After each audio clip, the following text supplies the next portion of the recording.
जय हिंद दोस्तों, welcome to बोलो बज। एक साल से ऊपर हो चुका है, रशिया और यूक्रेन का वॉर रुकने का नाम नहीं ले रहा। इस वॉर का दुनिया पर बहुत ज्यादा प्रभाव पड़ा है। सबसे ज्यादा प्रभाव यूरोप पर पड़ा है, क्योंकि ज्यादातर यूरोपियन कंट्रीज अपनी ऑयल और नेचुरल गैस की जरूरत को पूरा करने के लिए रशिया पर निर्भर थे। यूरोपियन कंट्रीज और अमेरिका ने मिलकर पूरी दुनिया पर सैंक्शंस लगाए ताकि कोई भी रशिया के साथ ट्रेड ना कर पाए और नेचुरल गैस खरीद ना पाए। यूरोप और यूएसए पर इसके बहुत ज्यादा परिणाम हुए, लेकिन फिर भी यह देश रशिया को सबक सिखाने के चक्कर में पीछे नहीं हटे। इन देशों की जनता महंगाई और जो अन्य पेट्रोलियम प्रोडक्ट सही दाम में ना मिलने की वजह से परेशान हो चुकी है। यूएसए और यूरोप ने इंडिया को भी काफी क्रिटिसाइज किया ताकि इंडिया रशिया से पेट्रोलियम प्रोडक्ट्स ना खरीद पाए। लेकिन इंडिया एक आज़ाद देश है, अपनी फॉरेन पॉलिसी खुद के दम पर चलाता है, किसी के सामने झुकता नहीं। क्योंकि इंडिया का दबदबा अब पूरे दुनिया पर दिख रहा है। एक वक्त था जब इंडिया को भी यूरोपियन और यूएसए की बातों में आकर उनकी बातें सुननी पड़ती थी, लेकिन अब ऐसा नहीं हो सकता क्योंकि इंडिया अब ताकतवर देश बन रहा है।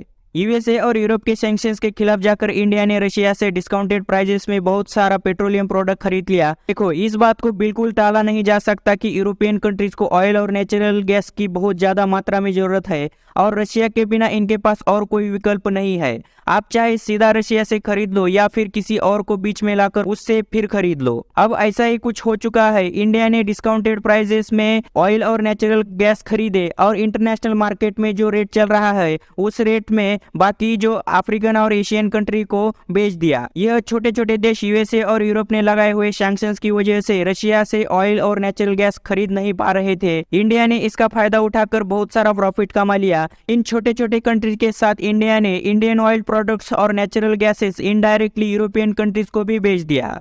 इन कंट्रीज को बहुत ज्यादा मात्रा में जरूरत थी, इसलिए काफी सारी यूरोपियन कंट्रीज ने इंडिया से ऑयल प्रोडक्ट्स खरीद लिए। अब केपलर नाम की एक डाटा एंड एनालिटिक्स रिलीज करने वाली कंपनी ने एक डाटा पब्लिश किया है। इस डेटा के अनुसार जब से रशियन ऑयल प्रोडक्ट पर बैन लगा है तब से इंडिया रिफाइंड ऑयल यूरोप को एक्सपोर्ट करने में नंबर 1 का लीडिंग पार्टनर बन गया है। केपलर कंपनी के डेटा के अनुसार इंडिया ने पिछले महीने अप्रैल में 2 मिलियन बैरल एक दिन में रशिया से खरीद लिया है, जो ऑलमोस्ट 44% ज्यादा है देश के ओवरऑल ऑयल इंपोर्ट के कंपेयरिंग में। इनके डेटा के अनुसार इंडिया ने लगभग 36 लाख बैरल्स यूरोप को बेचे हैं। फाइनेंशियल ईयर 2022-23 में इंडिया पहली बार रशिया का सबसे बड़ा ऑयल मार्केट में पार्टनर बन गया है।